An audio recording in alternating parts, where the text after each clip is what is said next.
Esses dias, eu contei uma história, esse vídeo está nas redes sociais, de que eu viajo muito, né, por causa das pregações, dos cursos, das palestras que a gente faz. Só esse mês agora a gente já teve em 6 países diferentes. E ministrando, pregando ou dando palestras ou cursos. Então é uma rotina pesada. E às vezes quando eu chego em casa o que eu quero é descansar, né? Então eu cheguei dessa rotina cansadíssimo, fui deitar e falei, amanhã eu durmo até às 10 horas da manhã. E quando deu 5 horas da manhã, meu filho José, que tem 4 anos de idade, entrou no quarto. Entrou, não sei se já aconteceu com vocês, aqui talvez não tenha acontecido. Você já dormiu na pontinha da cama e quando você abre o olho de madrugada, teu filho está parado, que nem um fantasma. Só comigo que acontece, né? Meu Deus, o que é isso? E José parado assim, pai. Eu falei, José, o que foi, José? Pai, vamos conversar? Eu falei, filhão, são 5 horas da manhã e você tem 4 anos, eu não sei o que a gente vai conversar. Ele subiu na cama, cruzou as perninhas e começou a dizer assim, pai, você acha que um dia eu vou casar? Eu falei, filho, está meio precipitado, sua preocupação. Ele, pai, me responde uma coisa, quando eu casar, eu vou ter que morar em outra casa? Eu falei, se Deus quiser, né? A gente cuida do filho 20 anos, que cada um depois. Sabe? Meus pais estão dando glória a Deus, que eu estou casado há 12. Né? Então, ele falou assim, mas pai, se eu for morar em outra casa, quem vai cuidar de mim? Qual é a babá que vai cuidar de mim? Mas deixa eu te explicar por que ele me perguntou isso. Porque ele tem 4 anos de idade, ele precisa que alguém ainda o leve no banheiro. Se você não der comida na boca, ele não come. A gente tem que ficar em cima das mínimas coisas, porque ele não tem ainda capacidade de fazer um monte de coisas sozinho. Então ele estava tentando ver o futuro, que é um casamento, com a mentalidade do presente. Deixa eu te falar uma coisa, você não consegue ver o futuro pensando como você pensa hoje. É por isso que quando Deus te dá uma palavra, quando Deus te mostra o futuro, porque Deus te mostra o futuro de diversas vezes, num negócio que você está fechando, numa palavra profética, num versículo bíblico, num sonho, num conselho pastoral, você pode ver o futuro de várias formas. E quando Deus te mostra o futuro, geralmente você fica resistente. Por que você fica resistente? Porque você vai tentar ver o que Deus está te mostrando lá na frente, da forma que você está pensando hoje. Aí você fala, mas eu não posso. Não, mas eu não consigo. Mas quem vai cuidar de mim? Porque você não se sente preparado e nem capaz de fazer o que Deus está te mostrando para o futuro. Só que quem não tem visão, quem não consegue ver o futuro, não tem a mínima ideia de para onde está indo. E quem não sabe para onde está indo, qualquer caminho serve. Você nunca vai saber se chegou, se você não sabe para onde está indo. Você nunca vai saber se está no caminho certo, se você não tem direção, se você não tem destino. Agora, olha isso aqui comigo, em Gênesis, por favor, 25, a partir do 31. Estou ficando velho e vou botar o óculos. Então disse Jacó, quem disse? Vende-me hoje a tua primogenitura. E disse Esaú, irmão de Jacó, eis que estou a ponto de morrer, para que me servirá a primogenitura? Então disse Jacó, jura-me hoje. E jurou-lhe, e vendeu a sua primogenitura a Jacó. E Jacó deu pão a Esaú, guisado de lentilhas, ele comeu, bebeu, levantou-se e saiu. Assim desprezou, repete comigo, desprezou Esaú a sua primogenitura. Deixa eu te falar uma coisa. Um princípio que você tem que aprender é que você perde tudo aquilo que despreza. A Bíblia diz que Mical desprezou Davi em seu coração, porque ele entrou dançando na presença do Senhor com a arca. E o último versículo dessa história diz, e Mical nunca teve filhos. Golias desprezou Davi, porque Davi era pequeno e ruivo, e perdeu para ele. Porque você vai sempre perder o que você despreza. Então não reclame do carro que você tem hoje, porque você não sabe como seria o amanhã sem ele. Não reclame do marido que você tem. Pastor, mas quando eu casei com ele, ele era um galã, agora ele está um galão. Viu? Você não viu o futuro, escolheu. Mas agora, irmão, tá cheio de aplicativo bom na internet. Pelo menos no Instagram ele vai ficar bonito. Dá aquela emagrecida. E a gente não a gente tem muita dificuldade de ver o futuro. E quando a gente não vê o futuro, a gente perde grandes oportunidades. Eu estava nos Estados Unidos há uns anos atrás e um amigo meu estava investindo tudo que ele tinha comprando casas na Flórida. E eu falei, rapaz, você está gastando todo o seu dinheiro comprando isso. Olha, será que vai dar certo? Eu, que me considero um cara inteligente, tentando atrapalhar a vida dos outros. Deixa eu te falar uma coisa. Pare de escutar a opinião dos outros e escute conselhos. Opinião qualquer um pode dar, conselho só quem te ama ou quem é especialista no assunto. Se a pessoa não te ama e não é especialista no assunto, nem escuta. Que ela sempre vai dar uma opiniãozinha qualquer, e até Facebook te dá opinião. Conselho é o que te direciona, e na multidão dos conselheiros, e não daqueles que opinam, é na multidão dos conselheiros que tem sucesso, diz a palavra. E aí eu estava ali dando opinião, na minha ignorância, falando, rapaz, será? E ele falou assim, Tiago, você sabe qual a diferença de quem está comprando e quem está vendendo? Falei, qual? A visão de futuro. Quem olhou o futuro já viu que os Estados Unidos vai sair dessa crise, e aí tudo que eu comprei por 50 mil eu vou vender por quanto? 300, 250, 400, não importa. Foi o que aconteceu 3 anos, 4 anos depois. Ele ficou rico, virou um grande investidor, porque ele viu o futuro e eu não. Essa história é a mesma de Jacó e Esaú. Jacó chega para Esaú e fala assim, me vende a sua primogenitura. Um queria comprar e o outro queria vender. Você compra ou vende de acordo com a tua visão. E Jacó falou, você me vende a tua primogenitura? Por quê? Jacó, desde pequeno, lutava por uma bênção. Ele foi o único homem na Bíblia que lutou com Deus e prevaleceu, diz a palavra. Ele lutou com um anjo e ganhou. Porque ele sabia que, como irmão mais novo, ele não tinha acesso total à bênção, porque a bênção estava com o primogênito. Então ele tenta comprar aquela primogenitura porque ele estava de olho no futuro. Lá no futuro ele sabia que somente com a bênção da primogenitura ele seria o pai de Israel. Ele teria acesso ao que foi prometido ao seu avô Abraão. Ou seja, a bênção, a prosperidade, o que ele precisava estava em cima de uma primogenitura. Então ele começou a investir tudo o que ele podia para comprar a primogenitura. Você compra ou vende de acordo com a tua visão. E aí Esaú fala o seguinte, tudo bem, eu te vendo, para que me serve isso se eu estou morrendo de fome, se eu vou morrer de fome?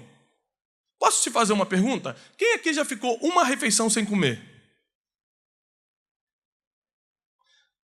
Agora para escandalizar, quem já ficou 2? Diminuiu. Agora, hein? Quem já ficou um dia inteiro sem comer, 24 horas sem comer? Morreu? Quem morreu, levanta a mão, morreu. Nenhuma alma penada? Então, graças a Deus. Olha só. Se você ficar 2 dias sem comer, você morre? Se ficar 3 e 4, não morre. Como é que Esaú me diz que estava morrendo de fome, que ia morrer, se ele estava uma manhã caçando? É porque quando você foca na tua necessidade, você vende o que tem de mais precioso. Você olha a tua necessidade, foca, coloca a tua esperança, coloca a tua força, coloca tudo que você está vendo na necessidade e você acaba se livrando daquilo que no futuro é uma chave que abre a porta para o teu destino. Ou você vive pela tua necessidade, ou você vive pela visão. Jacó estava com visão, queria comprar. Esaú estava na necessidade, queria vender. E quando você começa a ter visão, quando você começa a descobrir quem é. Enquanto você não descobre quem é, por exemplo, foi porque meu filho descobriu que era menino, que ele falou, poxa, eu quero casar. Porque eu vi meu pai casou, meu tio casou, meu avô casou. Ele começou a perceber. Quando você começa a descobrir quem é você, você começa a colocar os olhos no futuro. A palavra de hoje é o seguinte, propósito e destino. Se você não descobrir o teu propósito de vida, ou seja, para aquilo que você nasceu para fazer, você nunca vai saber para onde ir. E entre o propósito da sua vida, que você pode descobrir até hoje para quem está perdido na vida, e o destino, tem uma coisa muito chata chamada processo. E qual é a grande, entre aspas, injustiça bíblica? É que Deus, ele revela o teu destino, mas nunca mostra o processo. Ele chamou José e falou assim, José, tá aqui, olha esse sonho, ó. Vamos prostrar diante de você. Olha só, teu feixe ficou em pé, dos teus irmãos se prostraram, você vai governar, José, yes. Só que tem um problema, José fala, Senhor, os seus irmãos de sangue vão te vender, vão te jogar numa cova, aí você vai para o Egito, Aí você vai sofrer todos os abusos que um escravo sofre. Aí quando você entrar na casa de Potifar achando que está se dando bem, a mulher dele vai te injustiçar, vai te perseguir, você vai ser jogado numa prisão. Mas fique tranquilo, José, que é só por alguns anos.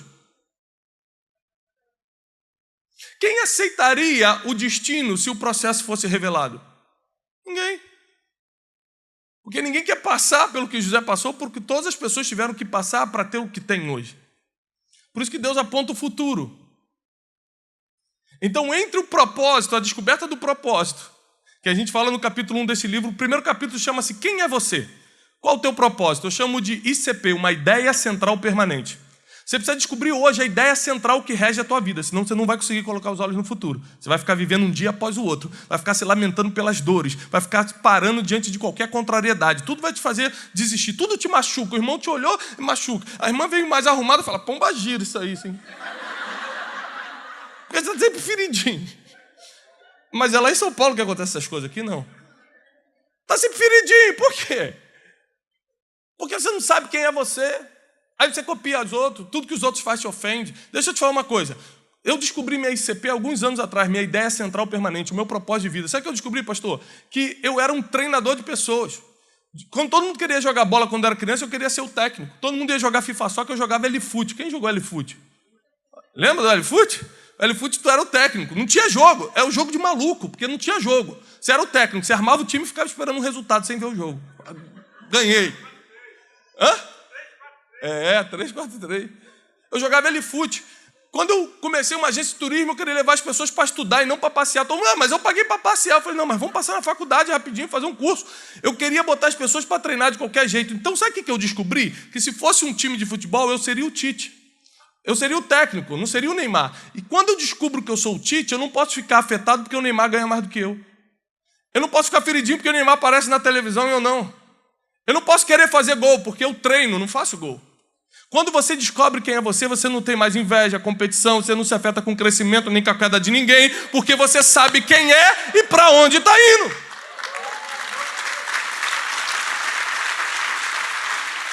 Uma pessoa que não descobre a ideia central que rege a sua vida, ela não consegue decidir quem anda com ela.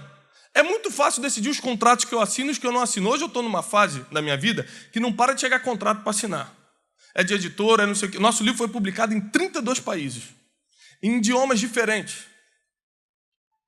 E aí, não para de chegar contrato. Como é que eu seleciono o contrato que eu assino e que eu não assino? Como é que eu seleciono a pessoa que anda comigo e que não anda? Que se conecta, que tem algum tipo de networking comigo ou não? É pelo propósito que eu vivo. Eu não me conecto com as pessoas pelo dom que ela tem, pelo talento que ela tem, sim pelo propósito pelo qual ela vive. Porque o talento pode te levar muito alto, mas o comportamento te mantém ou não. E comportamento está diretamente ligado a propósito. Eu me comporto como eu me comporto porque eu sei quem eu sou, eu sei para onde eu estou indo, então me comporto assim. E não adianta vir problemas, dificuldades, tentações, o que for, eu não mudo quem eu sou, porque eu já descobri. Eu só oscilo quando eu não tenho certeza do que eu fui chamado para fazer. Então, como treinador, agora eu descobri meu propósito. Eu sei as pessoas que eu posso andar, não. Se eu ganho um dinheiro, fiz um investimento, vendi um imóvel, eu sei onde botar o dinheiro e onde não colocar. O capítulo 10 desse livro fala sobre riqueza inteligente. O que é riqueza inteligente? É quando você investe aquilo que Deus te confiou no seu propósito de vida. Deixa eu te ensinar uma coisa. Todo dinheiro que você botar fora do teu propósito, pode ser num carro, num apartamento, numa viagem, no que for, fora do teu propósito é um dinheiro jogado no lixo. Não vai preencher aquele vazio que fica. Você vai comprar o carro, vai passar um mês e falar, mas saiu o outro novo, né? Nada te completa, porque o dinheiro ele só serve para potencializar e não para completar. Esse dia chegou uma pessoa para mim e falou o seguinte, Tiago, como é que eu descubro se eu já estou vivendo o meu propósito? Eu falei, é fácil. Ele, mas é fácil? Claro, se eu te desse 10 milhões de dólares hoje, o que você faria amanhã? Meu Deus, eu ia para Nova York, eu ia curtir a vida. Eu vou desaparecer. Eu falei, você não está vivendo o seu propósito. Como é que você sabe? Você é Deus? Porque a pessoa fica com raiva quando é confrontada, né?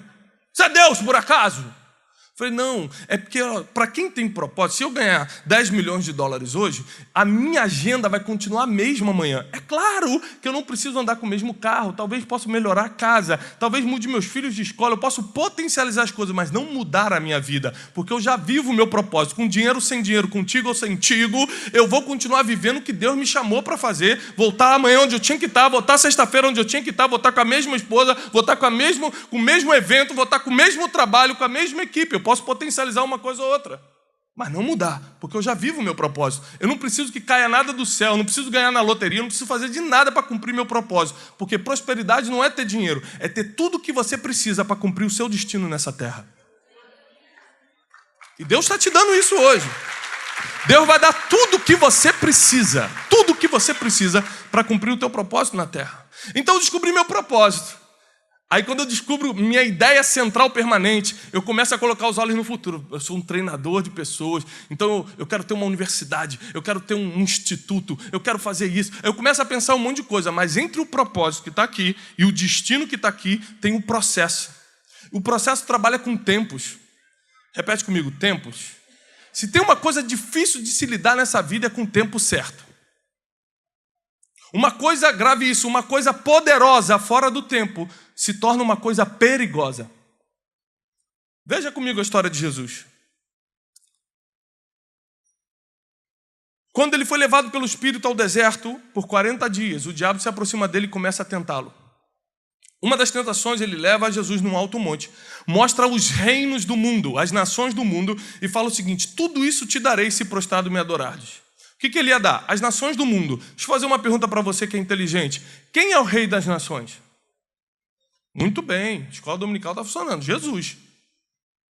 Ele comprou para si toda a língua, tribo e nação. É dele. Onde é que ele comprou isso? Muito bem, minha irmã. Na cruz. Acertou. Jesus comprou as nações aonde? Na cruz. Fica com medo de falar, não, foi na cruz mesmo. Está traumatizado que não passou no Enem e vai devagar, né? Foi na cruz. Agora, quanto tempo faltava do deserto para a cruz? 3 anos. O que o diabo fez? Quando ele vê uma movimentação espiritual na sua vida, vê que Deus está te usando, vê que as coisas estão acontecendo, ele começa a tentar atrasar você. Aí bota problema, contrariedade, perdas, frustrações. O que são frustrações? Expectativas não atendidas. Você estava esperando, não acontece. Aí coloca dores. E as dores são inevitáveis, você vai ter que aprender a lidar com elas. Elas chegam sim ou sim, mas a dor é inevitável, o sofrimento é opcional. Você decide se vai sofrer ou não. Tem gente que usa a dor para crescer. Tem gente que usa a dor para sofrer. Mas isso tudo vem sobre a tua vida e você fica completamente perdido. Elas vão chegando, as dificuldades, você não sabe o que fazer, você não sabe para onde está indo, você não sabe quem é. Então tudo te derruba, tudo te desanima, qualquer pessoa te ofende. Você vê uma frase no Facebook e acha que é indireto, foi para você, fica 2 dias sem falar com a pessoa. Foi para você essa, meu irmão? Vai ali para a irmã. Ela...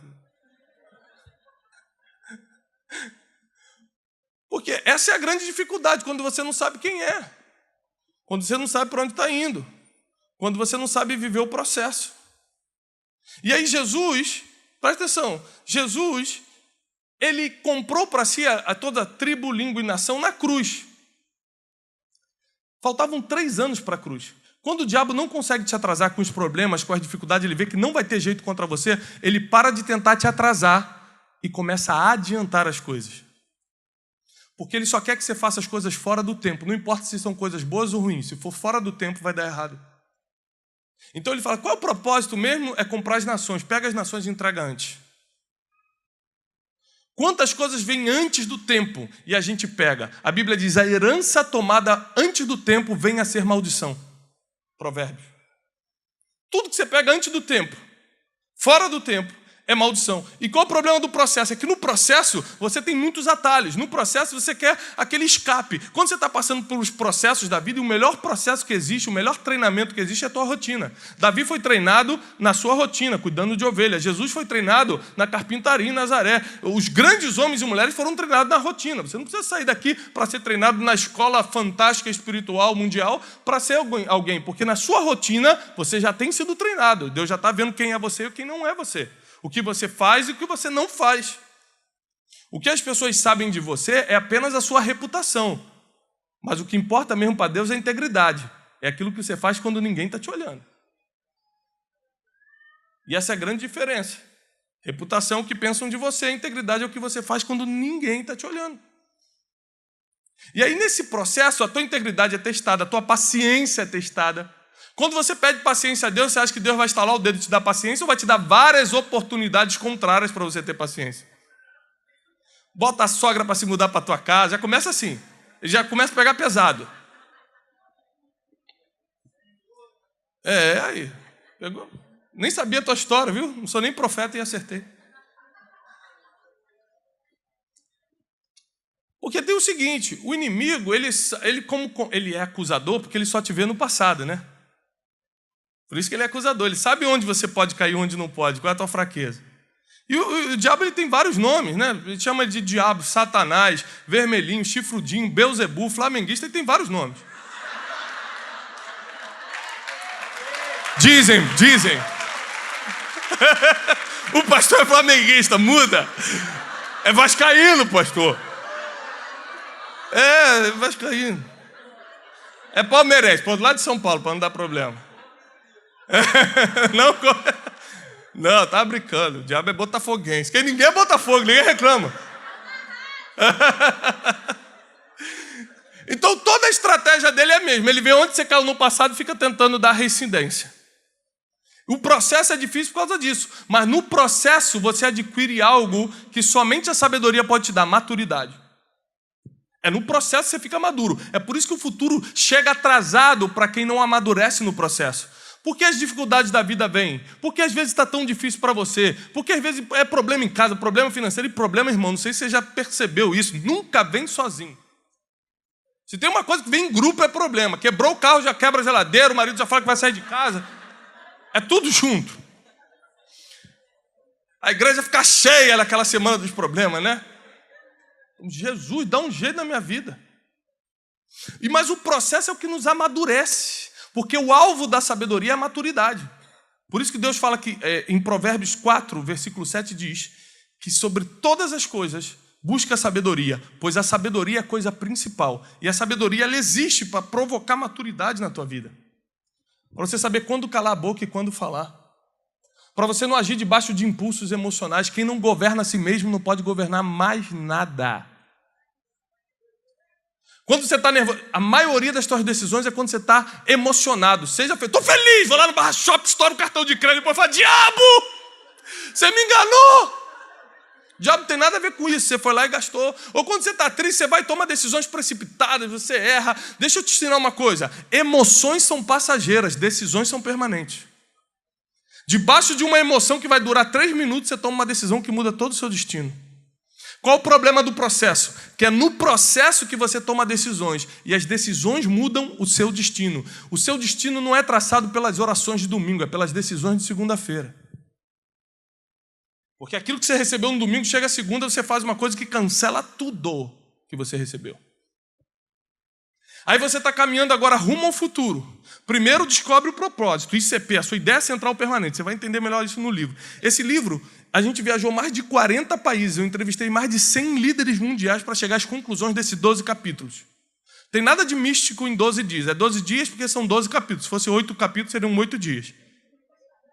Você vai ler um por dia. Apesar que o livro foi lançado recentemente, já está esgotado na Saraiva, um monte de lugar, e os testemunhos que a gente recebe é que as pessoas estão lendo em 3, 4 dias. Gente que nunca leu o livro está lendo em 3, 4 dias, o que era para ler em 12. Porque, graças a Deus, as pessoas estão descobrindo o seu propósito e vão avançando nos capítulos. E aí, quando você descobre o seu propósito, você entra no processo antes do futuro. E antes do futuro chegar, você vai precisar do terceiro ponto, que é um mentor. O que é um mentor? Um GPS. Hoje eu não liguei o GPS, eu vim de São Paulo para cá de carro, e eu não liguei o GPS, porque eu falei assim, já conheço a Dutra. É só pegar o retão e tranquilo. O que aconteceu? Antes de uma das saídas ali em Barra do Piraí, tinha um acidente. Se eu soubesse, tinha saído uma saída antes, ido por dentro. Mas eu falei, eu conheço, eu mando. Conheço tudo, sou carioca. Isso aqui eu domino, Dutra, Rio, é comigo. Não liguei o GPS, fiquei 2, 3 horas parado no trânsito. E aí eu pedi perdão a Deus, falei, Deus, perdoa, porque às vezes eu acho que sei e não sei nada. Se eu tivesse consultado o GPS, iria me mostrar que teria um acidente. Mas tem misericórdia de mim, manda alguém. Quando eu falei, manda alguém para um carro do meu lado, eu falei, ei, tá perdido? Porque ele estava fora do carro, aquela confusão, helicóptero pousando, acidente. Eu falei, então, ele falou assim, então, eu conheço um caminho aqui por dentro do mato. Eu falei, que isso, irmão? Eu falei, não, eu sou morador aqui do interior e eu também estou aqui. Eu preciso chegar na minha oficina, eu tenho uma oficina. Eu conheço um caminho que você sai lá na frente. Aí eu estava com o César da minha equipe, falei, cara, esse cara vai assaltar a gente. Aí a gente ficou, meu Deus, mas aí eu já tinha mandado até a mensagem para o pastor José, eu acho que eu não vou chegar. Não dá para chegar, eu estava em Piraí, tipo 5h30, 5h40 da tarde no engarrafamento. Eu não vou chegar, já era, perdi. Não dá. Aí o cara falou, pelo mato a gente chega. Eu falei, irmão, para com esse negócio de mato. A sessão de descarrego, varão. E aí ele falou assim, olha, é 5 minutos. Aí eu falei, eu orei para Deus mandar um guia, um GPS. Aí botei dentro do carro. Mas pensa um homem que orou. Eu falei, Jesus, não deixa esse homem me matar, não. Ele foi por trás. E ele ia falando perto. Eu falei, varão, sai do pescoço, fica mais para trás aqui. Ele falou, vira aqui por trás. Eu falei, sem cuspir, fica encostado. Irmãos, em 5 minutos, a gente passou por dentro de um mato, passou por uma estrada de terra, saímos lá do outro lado e cortamos o engarrafamento. Deve estar até agora tudo parado lá na Dutra, eu já estou aqui. Isso aconteceu com vários homens na Bíblia. Davi, quando perdeu tudo naquela cidade de Ziglag, roubaram suas esposas, sequestraram suas esposas, seus bens, ele pegou tudo, consultou o Senhor. Senhor, subirei eu contra os amalequitas, os alcançarei, Deus. Vai que você alcança. Ele pegou os cavalos, todo mundo correndo atrás das esposas e dos filhos. Imagina se você descobre que seu filho foi sequestrado. Você não tem tempo nem para orar. Davi parou para consultar primeiro. Essa é a diferença de quem serve e quem não serve, quem confia e quem não confia, quem tem fé e quem não tem fé. O que é fé? Aquilo que você revela, que realmente acredita no meio de uma dificuldade. Ninguém tem fé aqui na igreja. Todo mundo orando, todo mundo levanta a mão, isso aí o mendigo entra, o bêbado faz a mesma coisa que você, fica normal. Você revela o que você acredita na dificuldade, quando o dinheiro acaba no bolso, quando o marido fala que vai sair de casa, quando o filho não quer mais vir, quando começam os problemas na empresa, aí você vai revelar o que realmente você acredita. É quando Davi recebeu a notícia que os filhos tinham sido sequestrados, que as esposas tinham sido sequestradas, que ele revelou o que acreditava. Ele falou, antes do desespero, deixa eu consultar o Senhor. Eu vou perder tempo, se eu for, eu vou alcançar, Deus, vai que você vai alcançar. No caminho ele vê um egípcio, ou seja, um homem de outra nação, caído. Ele para ajudar. Todo mundo fala, peraí, tua esposa aí foi sequestrada, todo mundo... Vamos ajudar primeiro. Deu comida para o homem. Adivinha quem era o homem? O cara que estava no ataque contra Ziglag. Falou assim, você sabe onde é que eles estão? Sei. E ali Davi, porque parou para exercer misericórdia, ganhou um GPS. Esses dias eu estava saindo de casa para ir para Guarulhos, tem que pegar a Marginal para pegar o avião. E aí eu olhei a Marginal tranquila. Eu falei assim, vou pelo meio, pista do meio, dá para ir a 90 agora, né? Falei, vou pela pista do meio. Só que o GPS estava ligado, o GPS falou assim, pegue a pista da direita. GPS maluco, a do meio vai em 90 por hora, peguei do meio e fui. Quando eu peguei a primeira curva da Marginal, um engarrafamento astronômico, a pista da direita. Aí o GPS, não te falei? Falei, demônio. Sabe por quê? O GPS já viu o que você não viu, já viu os problemas que estão pela frente. O GPS ele te mostra destino e tempo. Olha só, em 800 metros, vire à esquerda. Se você virar à esquerda em 200, vai dar errado.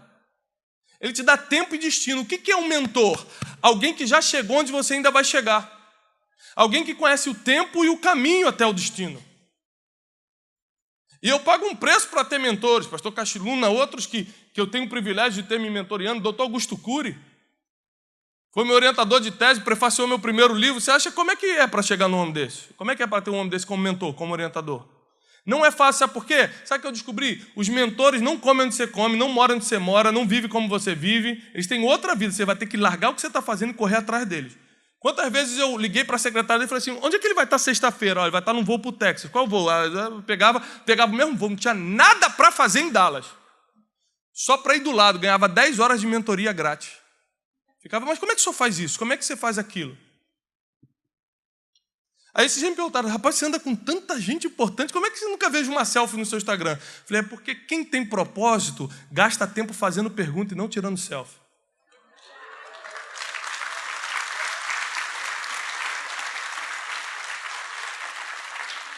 Então o que eu percebi? Eu percebi que as pessoas em geral, vou falar só de dentro da igreja, tá? Se falar do mundo, aí fica a noite toda. As pessoas em geral dentro da igreja não sabem quem são, não têm uma ideia central que rege a vida. Então elas andam com quem não tem que andar, investem dinheiro onde não tem que investir, desanima no meio do culto. Já viu aquele irmão que um mês vem na igreja e outro mês não vem? Um mês dá o dízimo, outro mês ele fica, será que é de Deus dar dízimo? Essa crise dá 3, 4 vezes por ano, né? Será? Mostra biblicamente de novo. Agora, a parte da bênção não precisa mostrar biblicamente, não, é de Deus. Se já chegou um irmão para mim e falou assim, pastor, que crente é fogo, irmão. Crente vai acreditando que escuta na rádio, ele não lê a Bíblia mais. Ele vai pegando os negócios. Aí o irmão chegou para mim e falou, pastor, tremendo aquele versículo. Eu falei, qual é o versículo, irmão? Aquele. Mais vale um passarinho na mão do que 2 voando. Eu falei, irmão, tá maluco? De que igreja você é, irmão, para falar um negócio desse? Eu sou lá da IBA, na Barra. Eu falei, ei, rapaz, tem que ligar para o pastor José para dar uma reforçada nessa escola dominical.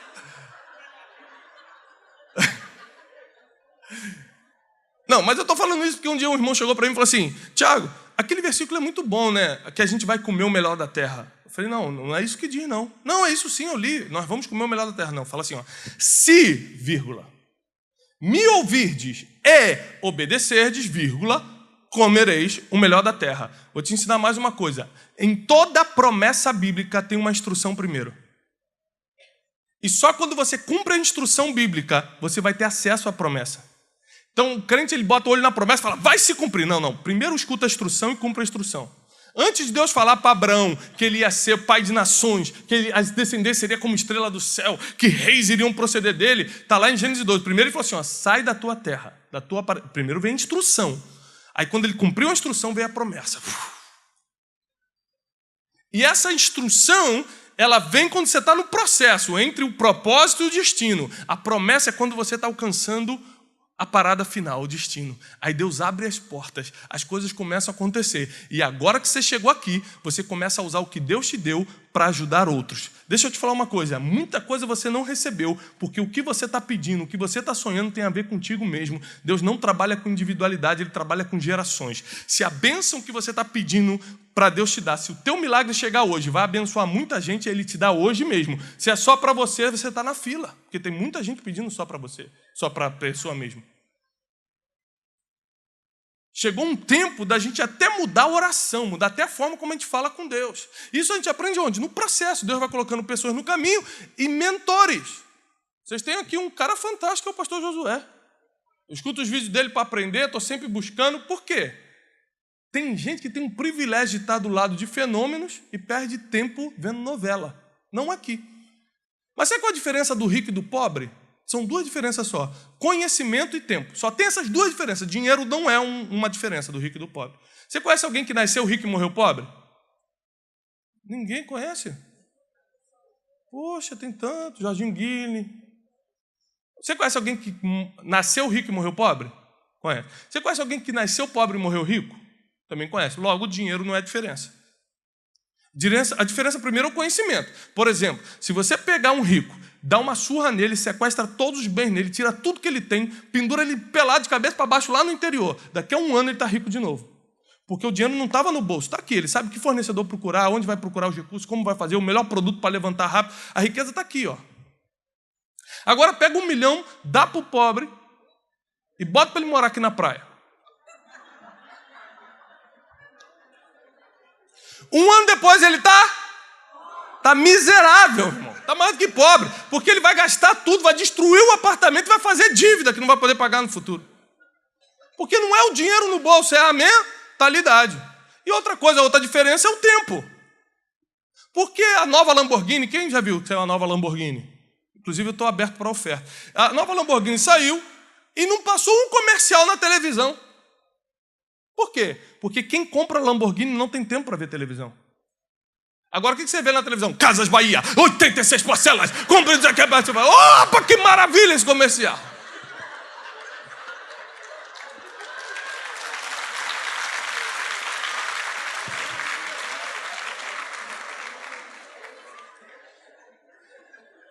Tempo só é dinheiro para quem tem dinheiro, irmão. Para quem não tem dinheiro, tempo é tempo. Cara, vamos ver uma novelinha de 3 horas hoje?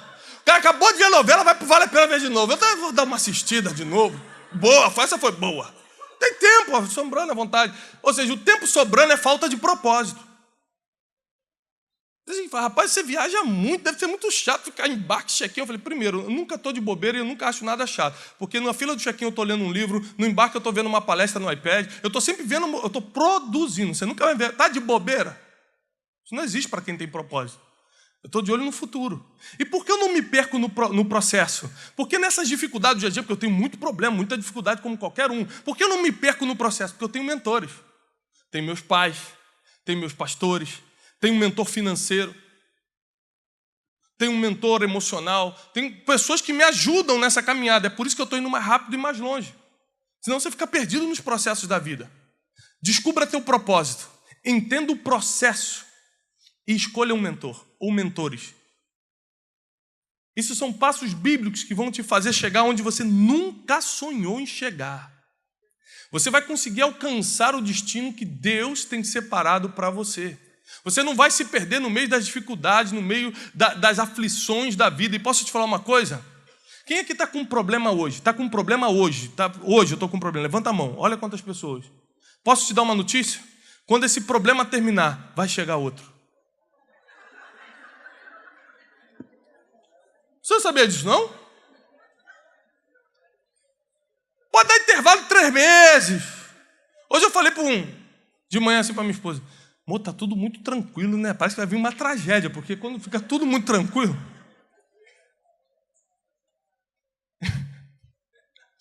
Quando tá tudo muito bom, você fala, será que vai cair alguma coisa na minha cabeça?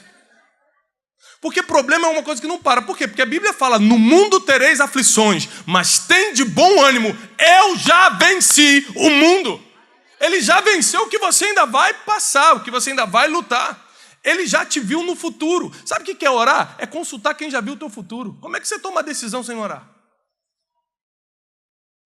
Ele já te viu no futuro, pergunta para ele o próximo passo. Tem 3 pessoas que estão sempre olhando para você. O diabo, que é um acusador, porque só te vê no passado, essa é a limitação dele. Então por isso que quando ele te fala, ele fala, vai ladrão, prostituta, adúltero, mentiroso, porque ele só te vê no passado. Segunda pessoa, o ser humano. O ser humano não tem memória fraca para o passado e não consegue ver o futuro. Então o ser humano só te olha no presente. Aí ele olha a roupa que você chega, o carro que você está. Só Deus vê o coração, o ser humano vê o que está diante dos seus olhos. Mas tem uma pessoa que já está aqui nessa noite, que é o único que te enxerga no futuro. E porque ele já viu o teu futuro, você está de pé até hoje. Porque ele já viu quem você vai ser daqui a 1 ano, 2 anos. É que ele sustentou tua casa, tua família, tua empresa, teus negócios, teu ministério até hoje. É porque ele já sabe quem você vai se tornar. Por isso que ele te segurou até aqui hoje. Por isso que a misericórdia dele te alcançou. Então eu quero te animar a você entrar num processo de crescimento. Deus te colocou num lugar de honra, num lugar de excelência, num lugar que você recebe palavras de vida. Não tem mais desculpa. A pior coisa que você pode dar para Deus é uma desculpa. Chega de coitadismo, vitimismo. Ah, que foi comigo que meu pai me abandonou. Todo mundo tem uma história triste para contar. Se eu der um microfone, cada um vai contar uma história triste, cada um vai chorar aqui. Você está contando uma história triste, tem um irmão do teu lado que está sofrendo 10 vezes mais, você não sabe. A pior coisa que você pode dar para Deus é uma desculpa. Todo homem que deu uma desculpa para Deus foi expulso da presença dele. Adão, foi a mulher que tu me deste, então sai. Saul, por que você sacrificou antes do tempo? Não, fui eu não, que o povo é que Samuel demorou. Hoje eu teria te confirmado sobre o trono, mas me dá ele aqui. Não dê desculpas mais. Coloque os olhos no futuro que Deus está te mostrando, porque quando você coloca os olhos no futuro, você escolhe o que vende e o que compra. E tem muitas coisas que estão nas suas mãos hoje, são preciosas, mas por causa da necessidade, o processo, gera várias necessidades, você acaba vendendo. E aquilo que você vende era a chave que virava a porta do futuro. Não venda o que Deus te deu. Não negocie o que Deus depositou em você. Pague o preço para encontrar mentores. Desvende o teu propósito. Nós escrevemos esse livro, demorei 24 meses para escrever esse livro. Justamente porque eu comecei a numerar os problemas do ser humano, como nós estamos nos perdendo, como a gente está seguindo a vida como quer. Escuta uma palavra que no domingo, na segunda, está fazendo diferente. Mas por quê? Porque não tem propósito. A empresa não vai para frente, o casamento não anda, não tem mentores. Eu tenho um problema como qualquer um de vocês, só que eu tenho gente para ligar. Você liga para quem? Fala assim, pastor, mas você é diferente. Não sou diferente, não. Já quebrei como muita gente aqui quebrou, já tive dificuldade no casamento como muitos já teve. Tudo que você imaginar de problema eu já tive, irmão. O que diferencia quem serve e quem não serve a Deus não é o problema que você teve, mas como você reage depois que o problema chega.